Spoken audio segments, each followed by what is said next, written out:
Chers auditeurs, j'espère que vous allez bien. Installez-vous confortablement, fermez les yeux et laissez-vous transporter en Esquilde pour ce 19e épisode de Glacial Rhapsody.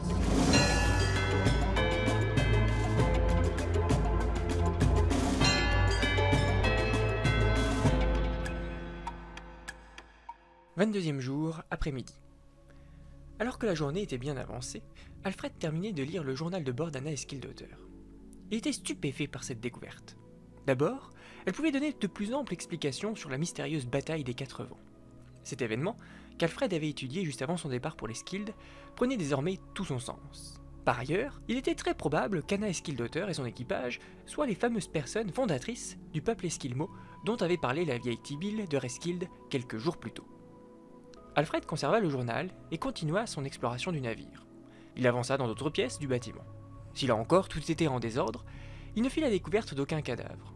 Selon lui, cela renforçait la probabilité que l'équipage du navire ait survécu, ou du moins qu'il ait quitté le navire une fois celui-ci bloqué dans la glace. Finalement, après 2 bonnes heures d'une progression prudente au travers du vaisseau gelé, il revint vers la cabine du capitaine. Il n'y avait pas grand-chose de valeur à bord. Avant de repartir faire le récit de son incroyable découverte à Ariel et Félissa, Alfred jeta un coup d'œil à une petite commode. Dans un tiroir était amassé un ensemble de feuilles de papier. Alfred les saisit et commença à les parcourir.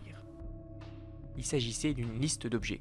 Des bijoux, des reliques en or ou en pierres précieuses, des monnaies venues du monde entier, des vases et autres objets rares et, tout à la fin, figurait la mention d'une boîte à musique en bois.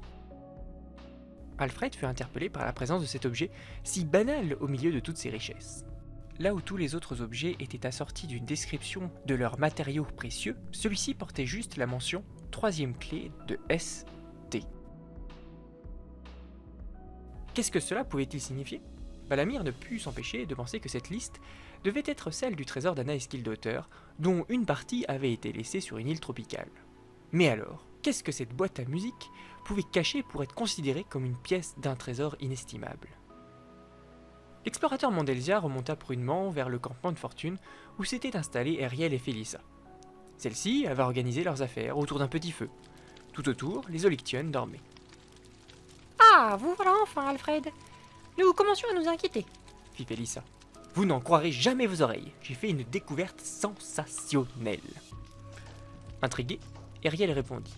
« Eh bien, racontez-nous. » Un peu plus loin dans cette grotte se trouve l'épave d'un navire. Elle est immense. Le bâtiment devait bien faire plus de 100 mètres de long. Et j'y ai découvert ceci. Alfred montra le journal de bord et les papiers qui listaient les trésors de la grande pirate Eskildottir. Il raconta aux 2 femmes les détails de sa découverte et les hypothèses qu'il avait émises.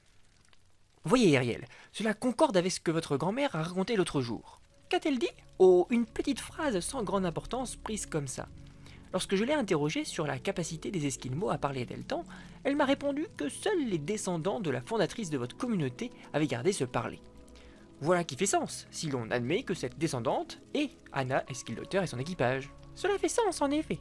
Et ça me rappelle une histoire qu'on me racontait souvent étant petite, celle de la fondation de Resquilde. Il se dit chez nous que le village de Resquilde a été fondé par la rencontre entre 2 communautés, l'une venant d'un lointain pays et l'autre du Grand Nord.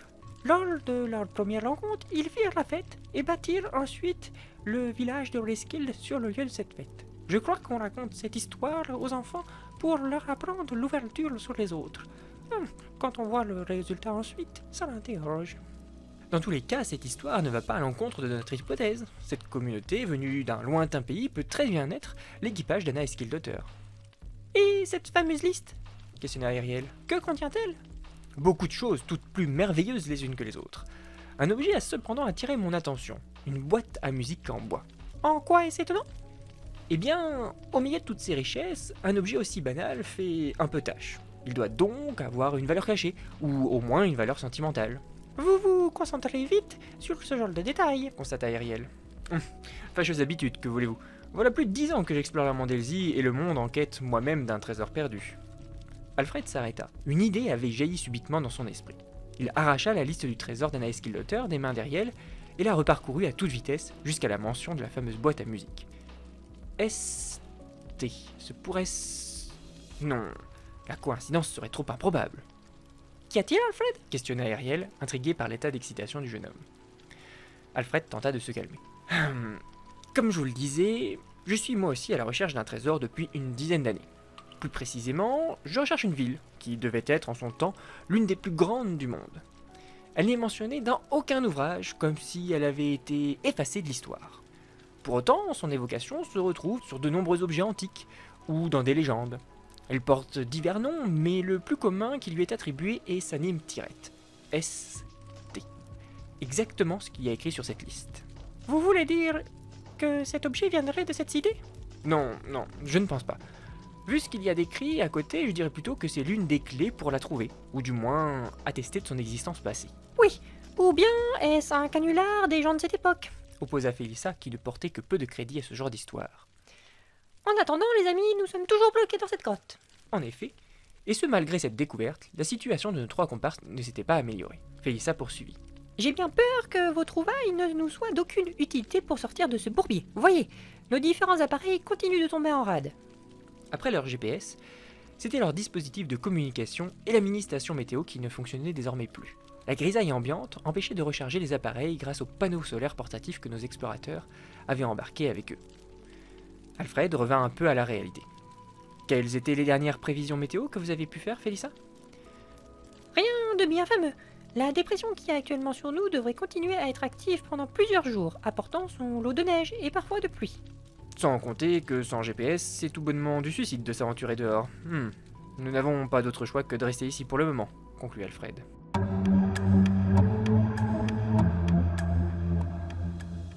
27e jour. 5 jours passèrent sans pour autant que la tempête ne cesse. Félissa, anxieuse, avait tenté de recharger les appareils de communication dans l'espoir de contacter Bibule et Pablo, tous deux restés au dirigeable. Ariel, qui s'était montrée très curieuse des découvertes d'Alfred au premier abord, s'était depuis un peu renfermée sans que les deux autres explorateurs ne s'expliquent pourquoi. Quant à Alfred, il passait une bonne partie des journées dans l'épave du navire. Sa passion des grandes découvertes le poussait à aller toujours plus loin dans l'épave, à en dessiner et à en cartographier les moindres recoins. Il y avait chez lui une forme d'insouciance et d'obsession qui lui faisait oublier le côté assez désespéré de la situation. «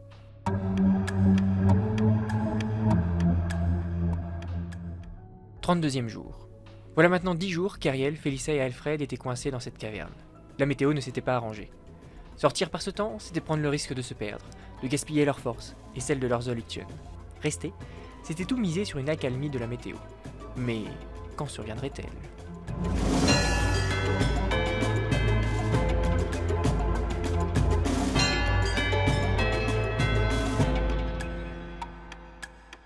Merci d'avoir regardé cet épisode, on se retrouve dès demain pour la suite. En attendant, n'hésitez pas à partager cette vidéo, à laisser un petit commentaire, à vous abonner et à laisser un petit like si ça vous a plu. Allez, merci et à demain.